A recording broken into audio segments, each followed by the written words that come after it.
സ്വന്തമായൊന്നുമില്ല, സർവതും നിന്ദാനം.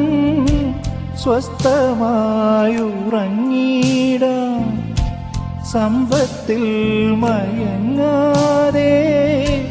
മണ്ണിൽ സൗഭാഗ്യം നേടാനായാലും ആത്മം നഷ്ടമായാൽ ഫലമെവിടെ? ദൈവസ്നേഹം വർണ്ണിച്ചിടാൻ വാക്കുകൾ പോരാ,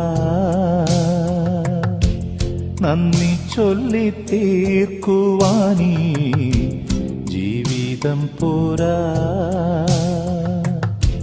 കഷ്ടപ്പാടിൻ കാലങ്ങളിൽ രക്ഷിക്കുന്ന സ്നേഹമോർത്താൽ എത്ര സ്തുതിച്ചാലും മതി വരുമോ? ദൈവസ്നേഹം